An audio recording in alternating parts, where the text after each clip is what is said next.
o asteroidoch, o tom, či môžu dopadnúť na našu Zem, o tom, či vieme zabrániť tomu. Je možno malá pravdepodobnosť, že nás to ako jednotlivca zasiahne.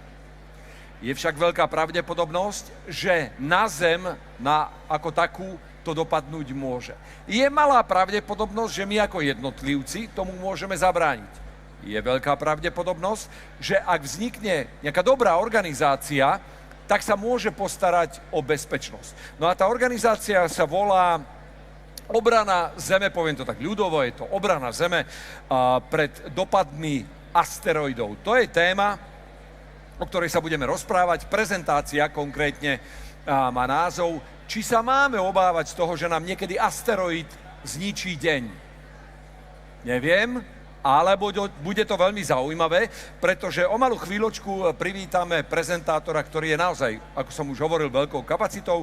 Je profesorom fyziky a astronómie na University of Central Florida na Pegase a vedúcim skupiny planetárnych vied v rokoch 21 až 22. Je tiež vedeckým pracovníkom na úrade pre americké vesmírne organizácie ECA, alebo ACA. Pán Campins je členom tímu misie NASA Osiris-Rex pre návrat vzoriek asteroidov. Dokáže hovoriť o asteroidoch. Just a minute. Dokáže hovoriť o asteroidoch ako o zdrojoch a nebezpečenstvách, o pôvode života na Zemi, o vesmírnom výskume, o budúcnosti vesmírneho výskumu. Dámy a páni, privítajte tohoto pána potleskom. Venuje sa pán Humberto Campins.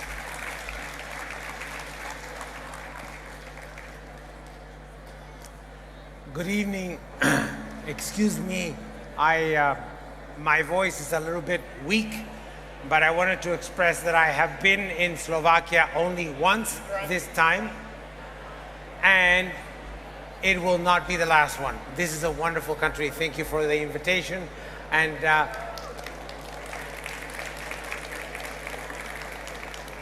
it turns out that there's a former student of mine who's here at the observatory and at the university. His name is Uri Toth. So it's a small world. So tonight I will be telling you about how likely is an asteroid to ruin your day. And I've been introduced, so I won't go through those details. But the outline of my talk is the following. I will be giving you a brief introduction about asteroid impacts. I will be then giving you two examples of international collaboration to defend Earth against an asteroid impact. And those are OSIRIS-REx and Hayabusa 2, and also DART and Lichia Cube. So, how likely is an asteroid to ruin your day? It's not very. As individuals, we should not lose any sleep over this, because the chances of that happening while you are and we're alive are very low. They're much lower than winning the lottery. So you don't count on the lottery to pay your rent. So don't worry about an asteroid hitting Earth while we're alive. However, in the long run, we must, because as a civilization, if we don't stop the next asteroid impact, it will happen. So we need to protect ourselves from it. So the most famous one, of course, is the one that killed the dinosaurs. And the dinosaurs did not have a planetary defense office, which NASA does. And asteroid impacts can be eliminated or mitigated. They're the only natural disaster that we completely prevent. And so how do we protect our planet? Well, we catalog the asteroids that are in orbits that could threaten Earth. And right now, none of the asteroids that are big enough to cause global devastation are in orbits that are threatening Earth. So we're okay for now. However, some of these asteroids are potentially hazardous, so they don't have an orbit that is going to impact Earth, but their orbit could evolve to one that will. So we are tracking those asteroids so that as their orbits evolve and they could become a threat, then we know to deflect them. So these two asteroids that we sent spacecraft to, Bennu and Ryugu, are both potentially hazardous asteroids. So I clarify, they're not hazardous now, but they could become hazardous. So Bennu and Ryugu, a tale of two asteroids. They're both potentially hazardous. They are not an immediate threat to Earth, but they could become one in the future. They're in very similar orbits, and NASA sent a spacecraft to Bennu, and we picked up a sample, and it's headed back to Earth. And JAXA, the Japanese Space Agency, sent a spacecraft to Ryugu. They picked up their samples, two of them, and they already got them back to Earth. Excuse me. So, as I mentioned, NASA has a planetary defense office and includes international collaboration for planetary defense.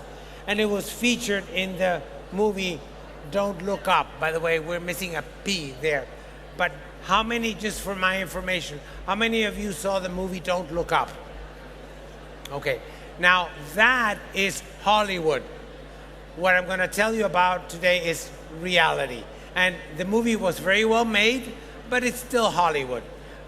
In my opinion, since I know the people at that office, they are much cooler, and that should be there, but Apple and Microsoft don't get along. So the people at the Planetary Defense Office are much cooler than in the movie. Okay, so these two missions, or these pairs of mission collaborations are OSIRIS-REx and Hayabusa 2, and DART and Lucia Cube. So let me go into some of the details. So OSIRIS-REx went to asteroid Bennu, and it picked up its sample. It will get here in a year. Hayabusa 2 went to Ryugu, picked up two samples, and brought them back to Earth. Okay, these asteroids are similar to each other, but sufficiently different that we're going to get very interesting information from both. And as I will elaborate on later, the Japanese Space Agency and NASA have an agreement that we're going to exchange samples. So they're going to give us 10% of their sample. We're going to give them 10% of the sample. As a matter of fact, they trust us enough that they got their sample back and they already gave us some. Ours is not back yet, but they trust that we're going to get it back. We're going to give them the 10%. Bennu's orbit is interesting. Let me see how much. It's similar to that of Earth, but not exactly. It comes close to the Earth, goes almost all the way to Mars, and it's got a small inclination. Similarly, Ryugu, the orbit comes within the orbit of the Earth and goes all the way out to the orbit of Mars. And today, I was speaking to a high school group here in Bratislava, and one of the students looked at this and asked me a question that I had never considered. They said, can we use an asteroid like Ryugu to send material from Mars to the Earth or from the Earth to Mars? And I had not considered that until today. And the answer is, if you're not in a hurry, yes, you can do that. If you're in a hurry, you need a rocket. But if you're not, you just drop it onto Ryugu when it comes near the Earth, wait a few years, and let it drop it off at Mars. Here is Bennu. This set of images was taken in December of 2018 when we arrived at the asteroid. And one of the things that struck us was how rocky this surface was. Very interesting. I will elaborate on that later. And here is Ryugu. They are similar. Ryugu is about twice the diameter as Bennu. And so again, it has a very rocky surface. and it has this shape that looks like a spinning top. Not quite a sphere, and both of them rotating fast. So I will tell you a little bit more about OSIRIS-REx because I am on the OSIRIS-REx team. So I helped write the proposal, and we went to NASA and said, hey, NASA, give us $850 million. Really? Yes. And we convinced them. They gave it to us. We had to compete with 13 other proposals. They narrowed it down to 3, and then we finally won. They gave us the money. We built the spacecraft, launched it, operated it, and brought back, well, the sample is on its way back to us.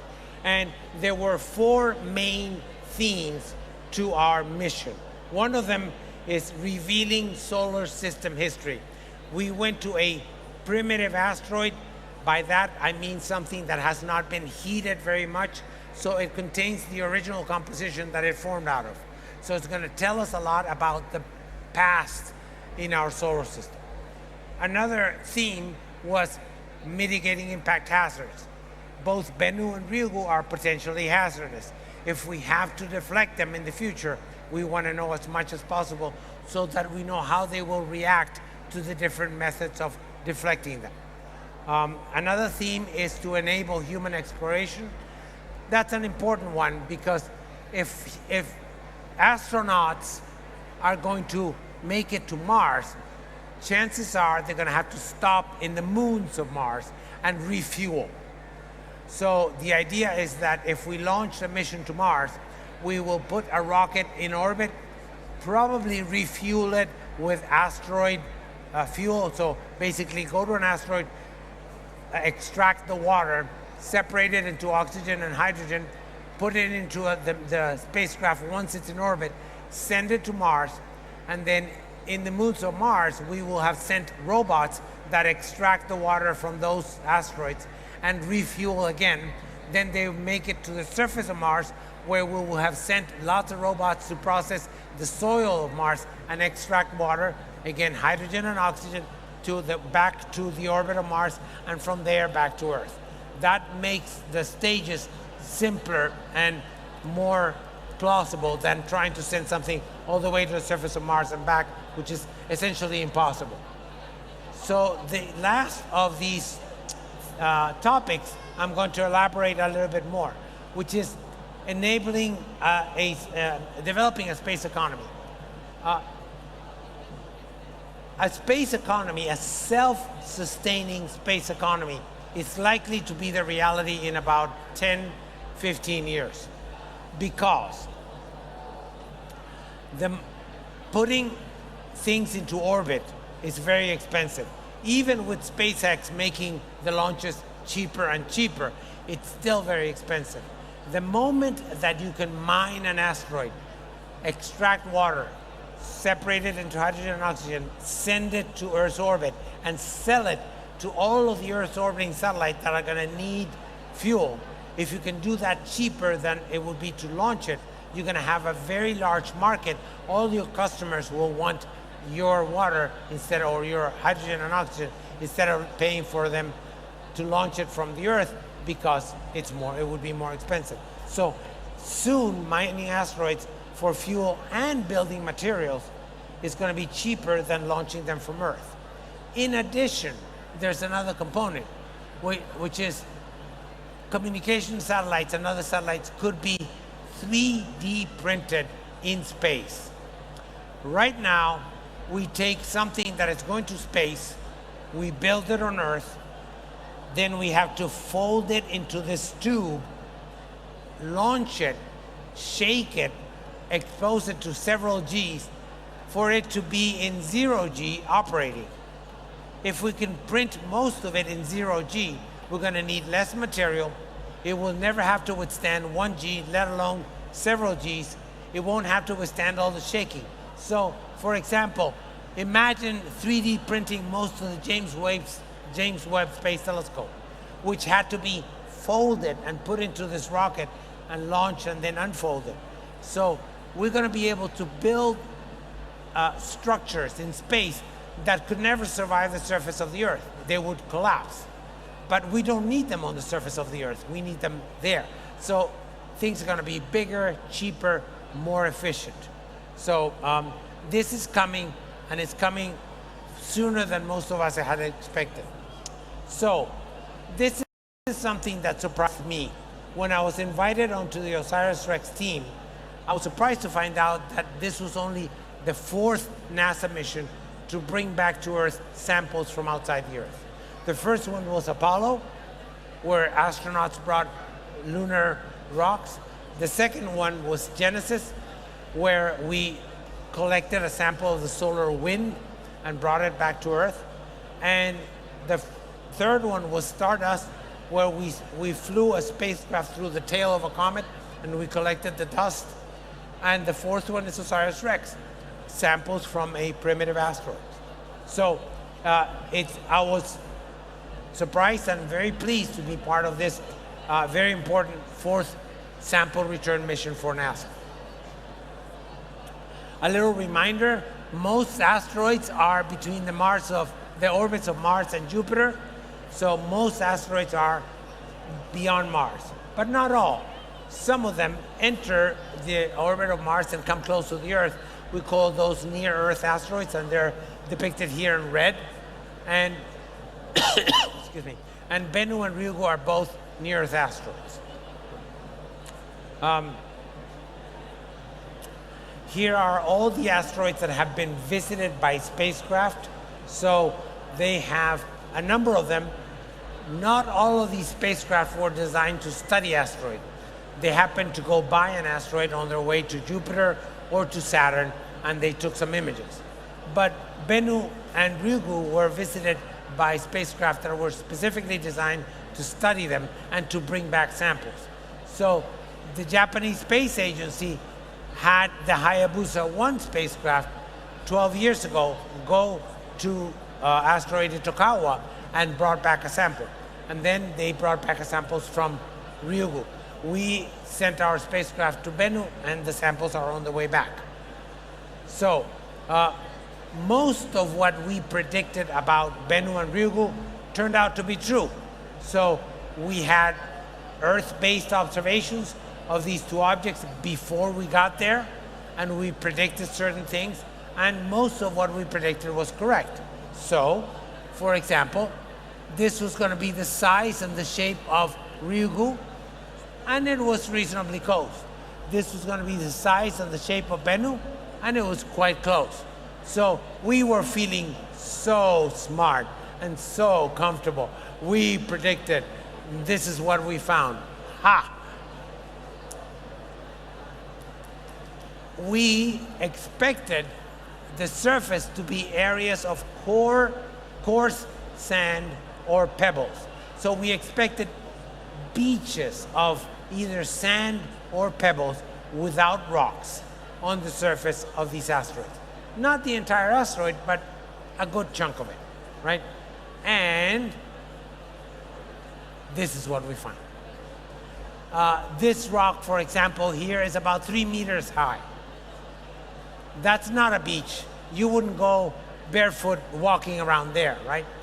And so we were surprised. So suddenly we were no longer so smug. It's like, uh-oh, what do we do now? And so coarse sand or pebbles? No. So what happened is that the spacecraft was designed to come down in an area about 50 meters radius and pick up a sample with just using an altimeter. And when we got there, we saw that there wasn't such an area. And so I am on the imaging team of OSIRIS-REx, and the navigation team said, you don't have a clear area 50 meters without any rocks? No. And they said, but the spacecraft is navigating so well, and we're such a good team that we can put down the spacecraft in an area half that size, 25 meters. No. And then they said, how big of an area can you find on the surface of this asteroid? And we said, about 8 meters, but with big rocks on each side, on every side. And they said, we better change. So they programmed the spacecraft. It was already at the asteroid. They beamed a completely new program. that made the spacecraft autonomous. And as it was landing, it came down, for example, let's say this is a big rock, and that's a big rock. It had taken images of the candidate landing site, and it was coming down, and it was comparing the images that it was taking with the previous ones, and making sure that it knew where it was, and if it wasn't where it needed to be, it would make corrections as it came down, and it landed within 50 centimeters or where it wanted to land. So it was a good success for the navigation team. This is a little sketch of the landing maneuver.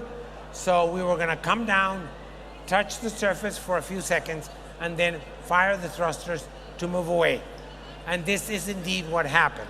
So before I show you those images, I want to remind you that this is harder than it looks, because as you came down, you needed to have the vertical velocity be very slow, and you also needed to have the horizontal velocity be very slow. And when you're doing that on an object that is rotating every 4.3 hours, that's why I have this image here, is because you need to come down very slowly, and you need to be rotating around the asteroid at the same speed it is rotating around its axis. Right? So we did that. We did 2 trial runs. We did 2 simulations where we came down to about 3 or 4 meters from the surface, and then we moved away to test the whole system, the whole process, and we were comfortable enough. Then the third time we actually collected the sample. So what you're seeing here are the images of the sampling maneuver. We get there, we touch the surface, and all that dust that you see coming out is because the moment that we touched the surface, we fired a nitrogen bottle that was on the spacecraft to put some air or nitrogen gas flow that would bring the dust, fluidize it, put it into the canister. And that kicks up a lot of dust. So we learned a lot about the asteroid in that process. One of the things that we learned is that had we not fired the thrusters to move away, the whole spacecraft would have buried himself in the asteroid, because the asteroid offered no resistance. We thought that when we touched it, it was going to push back, which you would think. You're touching a rock or sand or something is pushing back. There was no pushback. The whole spacecraft would have buried itself had we not fired the thrusters to move away. And we're still trying to understand all the physics that is involved with that.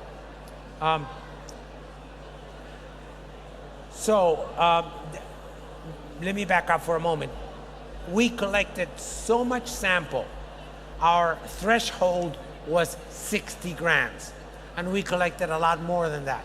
So much so that the seals were not completely closed, and some of the particles were escaping.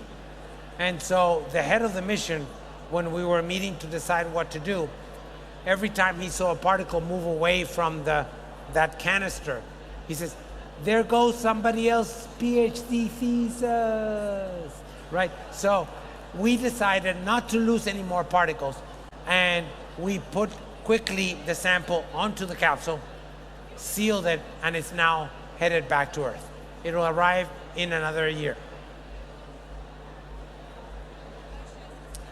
Now, let me tell you a little about the Hayabusa 2 mission. I was not part of that team. I was part of the OSIRIS-REx team, but my hat is off to the Japanese. They went to their asteroid, picked up the sample, and decided that they also wanted, they had planned this ahead of time, decided they didn't want just one sample. They wanted a fresh sample from inside of the surface.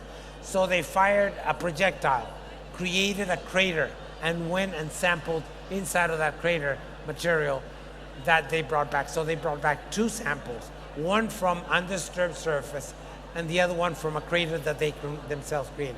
So the Japanese Space Agency is much more risk tolerant than NASA. So my hat is off to them. They achieved a lot. And as I mentioned before, the agreement between NASA and JAXA means that we're going to be sharing samples, and therefore we will be analyzing 2 asteroids for the price of 1 mission. So these are the other 2 missions that I wanted to tell you about. You may have heard that DART hit an asteroid 3 nights ago, and it's a remarkable accomplishment. And this also involves international collaboration. The Double Asteroid Redirection Test is the name of the NASA mission, and it hit asteroid Dimorphos, which is in orbit around Didymos, so that it would change its orbit ever so slightly. So this is another tale of 2 asteroids, Dimorphos and Didymos. It's a binary system. Dimorphos, the smaller one, is in orbit around Didymos. It's ideal for this redirection test. If we were to hit any asteroid out there, it would take us a long time to figure out whether we changed its orbit or not, because it would have changed very little. But if you hit a binary asteroid, the gravity holding them together is so small, because both of them are low mass, you change the orbit much more easily, because there's less force. So it's much easier to detect that change. So it's ideal for the redirection test. These 2 are not hazardous. They're not threatening Earth, but they are going to tell us about how to redirect one that would in the future.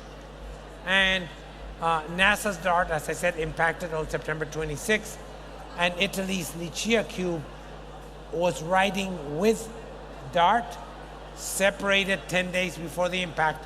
DART hits the asteroid, Lucia Cube is taking images. And it took relatively few images because it was going so fast, but they had to go fast so that DART would have the largest delivery of energy onto Dimorphos. So here comes DART. Lucia Cube separates 10 days earlier. DART impacts Dimorphos, and Lucia Cube records the process. In addition, the European Space Agency, which was working with NASA on this, is sending another spacecraft called HERA, H-E-R-A, that is going to look at the crater that is being created, that was created by DART, and is going to look in much more detail. So HERA is going to do a crime scene investigation of what DART did to Dimorphos. So in conclusion, planetary defense against asteroid impacts to Earth benefits from extensive international collaboration between NASA, the Japanese Space Agency, the Italian Space Agency, and the European Space Agency. And OSIRIS-REx and Hayabusa 2 sampled these 2 potentially hazardous asteroids, and NASA's DART hit